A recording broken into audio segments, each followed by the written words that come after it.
What is going on, good people of YouTube? It is me, Chavez, and I am back with another Prize Picks video for you. Today is Wednesday, May 17th, 2023. We're talking NBA player props over on Prize Picks. As always, I hope this video finds you all doing well and in good spirits. We'll kick things off with a recap over yesterday's plays, and then we'll dive right into the Prize Picks board because I have 3 plays that I like that I want to share with you today. So if you like the way that sounds, I encourage you to stick around, drop a like, drop a sub, and click that notification icon. Go ahead and get notified of all upcoming content and videos from me and my channel. And without further delay, let us jump into those plays from yesterday. All right, before we dive into the plays from yesterday, I have some kind words to share with a friend of mine. I consider him a friend now because of the most recent event. So I want to share some love, spread some positive vibes, send them right back to one Mr. Gabriel SKYWALKER DFS. I'm pretty sure you know who he is. And listen, I've been watching SKYWALKER for a few years now. I came across this channel a couple of years ago.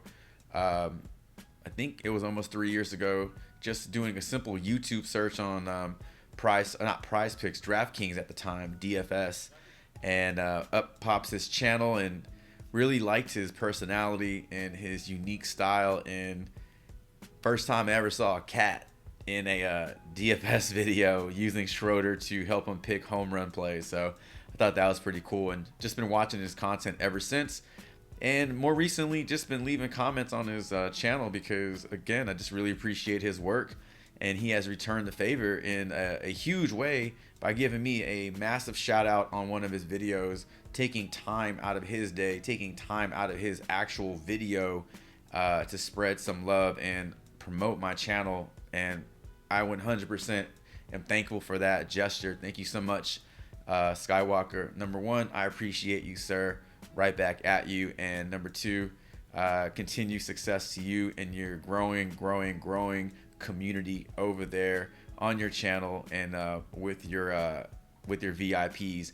And fun fact, I know you don't know this about me, however, I grew up an Oakland A's fan. I grew up idolizing the Bash brothers, Mark McGwire, Jose Canseco, and actually got a chance to see a game at the Coliseum a few years ago. Got to see the Oakland A's destroy the Texas Rangers, which was fun for me being from Houston. I never want to see Dallas teams succeed, so got to see Crush Davis knock one over the right field wall, and I believe Matt Olson also hit a home run that game. So really fun game, super cool seats, field level, behind home plate, $60 for 2 tickets.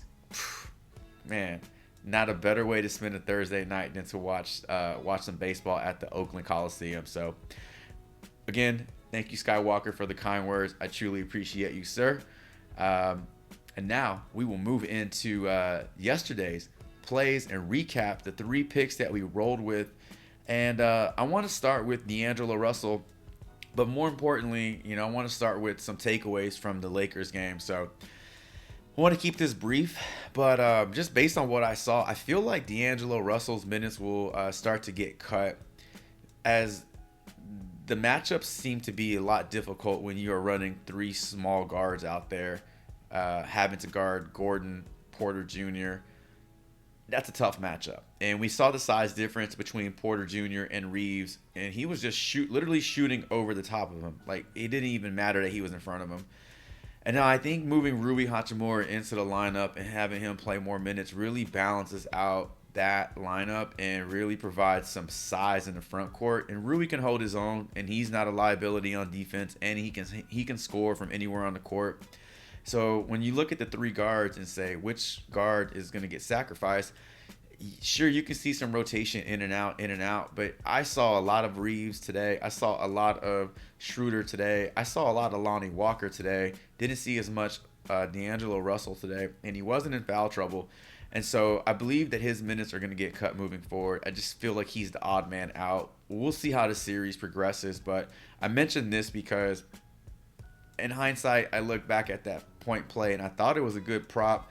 I thought he could really take advantage of Jamal Murray's defense today, and he really just never got off any good shots and barely even made an impact in the scoring department. So obviously, I would not play that play again if I knew how this game was going to play out. But I think it's important to be able to take something away from your plays that don't work so that you continue to grow and continue to get better. So that's play number one. Didn't work for us, but our other two plays did. Over 5 field goals made for Austin Reeves.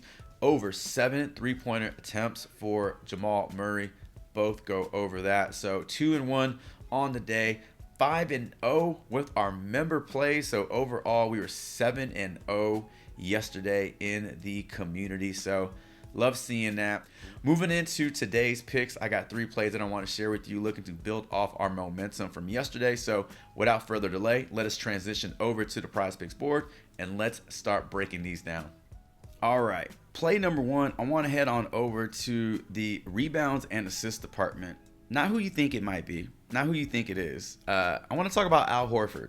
Unless you thought it was going to be Al Horford, you were absolutely right. I think many people may have thought I was going to go with Jason Tatum. You hear rebounds and assists, you think Tatum. No, we're talking Al Horford today. 9.5 rebounds and assists.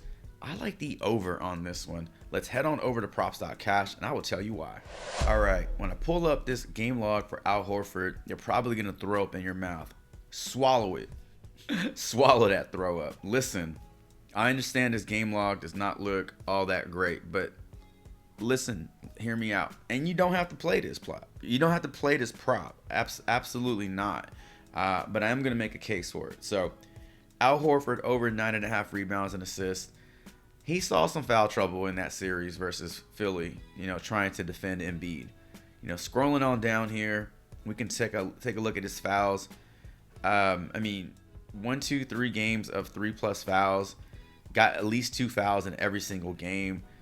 That really suppressed his production, especially in these 2 games here, where he only played 23 minutes, 25 minutes here.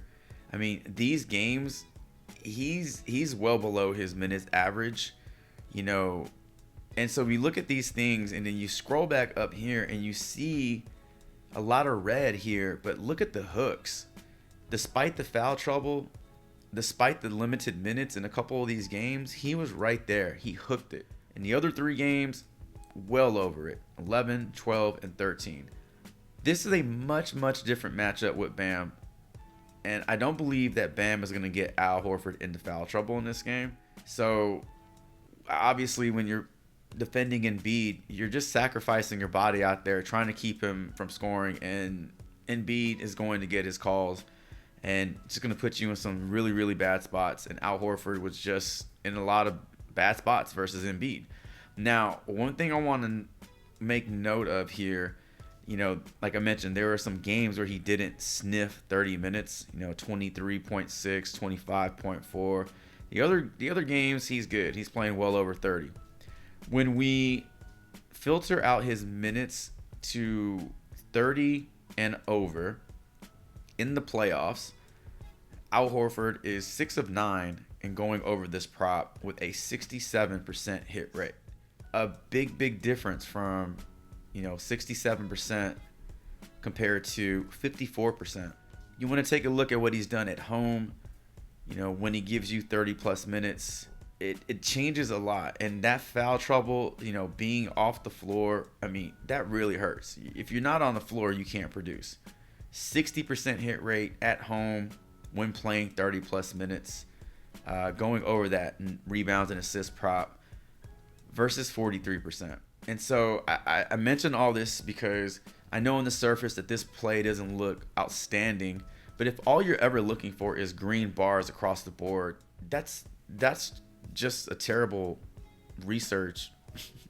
That's a terrible research approach, looking for all green. We always talk about this. What goes up must come down. So if you're focusing on all the green, at some point it has to regress to the average. And so you're going to jump on board right as it dips. And so now we see a game log that looks, a little messy, but we got some really close games here. And I believe that Al Horford's in a better position in this game versus Miami. And Bam versus the Philadelphia 76ers and Embiid. It just makes me like the over on this 9.5 rebounds and assists. These can add up in a hurry for Al Horford. He can definitely put together some strong rebounding performances. 7, 10, 9 in the playoffs at home. If we unfilter this, look at these rebounding totals. 11, 10, 7, 7, 12, 11, 9. You know, in some of those games, he went over his RA with just rebounds. Assist, very productive. When you piece all this together, this 9.5 rebounds and assists line is too low for Al Horford today. Go ahead and give me the over. 9.5 rebounds and assists for Big Al Horford for play number 1. All right, prop number 2, we're going back to one that we have played in the past, but I don't believe we've ever played it at 3.5. And it's going to be Gabe Vincent assist. I like the over on this one. We're headed back to props.cash so we can break this one down. All right, now this game log is not going to make you throw up. It's going to make you jump for joy with glee. Maybe not so much, but looks a lot better, right? A lot of green here. But we talk about what comes up, you know, must come down. What goes up must come down. Gabe Vincent is not playing over his head in these situations. Yes, he has his peak games where he's giving you 6 and 8 assists, but then we see a lot of games where he's in or around that 4 assist mark. You know, 4 to 5 assists is pretty average, I say, for Gabe Vincent. So when you see a lot of these, you know, 5s and 4s, that's what he should be doing. Now, if we were seeing 8s and 9s in terms of his assists, you know, at some point that's going to come crashing down because that's not sustainable. But 4 and 5, it is sustainable. So we're looking at a 9 out of 13 hit rate here, 69% hit rate. Factor in that Gabe Vincent is not, you know, bothered by playing on the road. So we look at his road splits. 5 out of 6 games, he's gone over this 83% hit rate. Doesn't matter if he's in Miami, in Boston, on the moon, not a big deal. Now, we do have 2 games as a small sample size for Gabe Vincent versus Boston this season. These were way back in the day. Totally different team at the very beginning of the season. I really don't like to look at these games as a, you know, as like a research tool. I mean, we're talking about 6 months ago. And, you know, a lot of things have changed. You know, a lot of people are no longer on this team or no longer playing in this rotation. So I like to stick to the more recent games. And we can look at the playoffs as a nice sample size. Gabe Vincent has gone over this prop more times than he has gone under. I think it continues here. I think we take advantage of this 3.5 assist prop. We're used to seeing it at 4. We are getting it at a discount. Go ahead and take the over. 3.5 assists for Gabe Vincent as prop number 2. All right, for prop number 3, I want to head on over to the field goal attempted category, and I want to talk about Malcolm Brogdon's 12 field goals attempted. I like the over on this one. We are headed back to props.cash so we can break it down. All right, taking a look at Malcolm Brogdon's field goal attempts during the playoffs. I really like this category. I think this is a category that we can really leverage for some profit. And the great thing about this is we don't care whether they make the shots or not. We just want them to take the shots. Much like we saw with Jamal Murray today, he took 8 3-pointers, didn't make all 3 of them, didn't matter. He took 8, it got us the over. And so with Malcolm Brogdon, you think 12 is a lot, but look at some of these numbers where he's shooting 15, 16 times a game in the Philadelphia series. One thing that really makes me feel good about this prop, look at the last 2 games. 11 and 14. You can say that he went under that in the game 6. Now, game 6 was the start of Jason Tatum's, you know, freaking, you know, historic run, you know, of scoring 100 points in 2 games or whatever he did. And Malcolm Brogdon, despite that huge performance and having to take a back seat to that performance, he still got his shots off in game 6. 11. And then in game 7, with Tatum doing what he did, Brogdon still shot the ball 14 times. Now, if you took his PRA or you took his points, you're a little pissed off because he didn't get you there. But if you look at his field goal attempts, 12 is too low for what he's doing. Game 1 of a new series, we should see a more balanced rotation. Man, we saw a lot of wonky stuff in those last 2 games, a lot of lineup shifts. I think we go back to seeing, the original roles for these guys, at least for the first couple of games. And I think Brogdon gets his shots off no matter what. I think 12 is a strong number to take the over on, and that's exactly what I'm going to do here. Give me the over. 12 field goal attempts for one Mr. Malcolm Brogdon. All right, and for our final play on the day, I know I said 3 plays, but I can't help myself. We're going to go with Bam Adebayo over fantasy score. Set the 35 right now. Between you and I think this should be closer to 40 fantasy score, maybe 39.5. Let's head on over to props.cash and we'll start breaking some of this down. All right, so I don't really take a lot of Bam props, but I really was intrigued by his first half PRA, first half fantasy score. And then I thought, well, if you're interested in that, why don't we just look at his full game PRA, his full game fantasy score? And so that's exactly what we're going to do here. So one thing I want to make you aware of is in games versus Boston this season, his game log looks like this in terms of PRA. He cleared PRA, he cleared fantasy in all these games. Now, I don't know what his fantasy score prop was in these games, but let's say it was 35. So if we look at the individual lines for those games, 19, 23, 28, and 30 points scored. Rebounds, 8, 6, 7, and 15. And then his assist, 5, 5, 3, and 1. Steals and blocks, 2, 2, 2, and 3. So whatever he lacks in assists or rebounds in those games, he's making up for it with 6, 6, 6, and 9 additional points. And then in terms of his turnovers, I mean, that's a pretty heavy turnover rate right there, 5 in each game. But then he has 2 and 3 here. But, we can add that up. So we're already at a -5, but let's add up his points here. 19 and 23 in those 2 games. He had 8 rebounds. That's 9.8. That's 28.8. He had assists of 5. That's 7.5. What is that? 35, 36.3. And then his blocks and steals, 39, 42. Right there, minus the 5.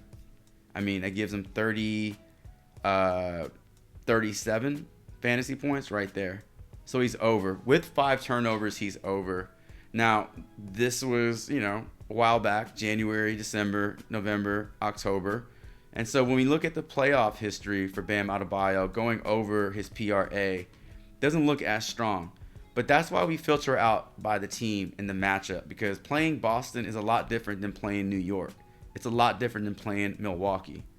And so knowing that he has positive history versus Boston gives me great confidence in taking the over in this game for Bam Adebayo. Now, I continue to believe that the Celtics have trouble defending bigs. Not just Joel Embiid, but we've seen centers in the past, grab a lot of boards, kind of just do what they want to do in the paint. And I think we see Bam have a strong game in game 1 versus the Celtics. Doesn't matter if he's at home, doesn't matter if he's away. I think he's going to get his. And because of the upside with his blocks and steals, this is what really intrigues me about this prop. I mean, I got it set to the away splits here, but let's go ahead and filter all. I mean, he's averaging 2 blocks and steals in every playoff game. Now, there are some games where he gives you 1 or none. In one game, he gave you none. But then there are games he gives you 3, give you 5. I think he can find 3 blocks and steals versus Boston. I think he can give us 18 points, 8 rebounds, 4 assists, right? If we just do that simple math, we got 18 points plus we said 8 rebounds, which is 9.8 fantasy points, 4 assists, which is 6 points right there. And then he's going to get you 3 blocks and steals, minus 3 turnovers. And there's 39.8 fantasy points.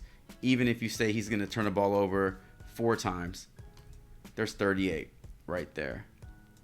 Do you think he only gives us 2 blocks and steals? So let's take away 3 points, 35.8. Bam's fantasy score is 35 flat. So we can scale this down a little bit if you feel like that's more realistic. But even when we scale it down, we can still see the upside for Bam Adebayo going over this 35 fantasy score. I just like it. I like it. I want to attack it in game 1. So go ahead and give me the over 35.0 fantasy score for Bam Adebayo. All right, ladies and gentlemen, let us recap these 4 plays we talked about in today's video. We got the over Al Horford, 9.5 rebounds and assists, over 3.5 assists for Gabe Vincent, over 12 field goals attempted by Malcolm Brogdon, and then 35.0 fantasy score. We like the over here for Bam Adebayo. And ladies and gentlemen, thank you all so much for stopping by the channel, checking this video out. Drop a comment below. Let me know what you like on the board as well as your thoughts on these picks. As always, thank you all so much for your continued support. The likes, the subs, the comments. It truly helps this channel get a bit bigger every single day as we are now less than 60 subs away from reaching 5,000. Thank you so much for all that you helped me do with this channel. Best of luck to you all today. Should you tail any of these plays, drop a comment below letting me know. And until tomorrow's NBA player prop prize picks video, Chavez is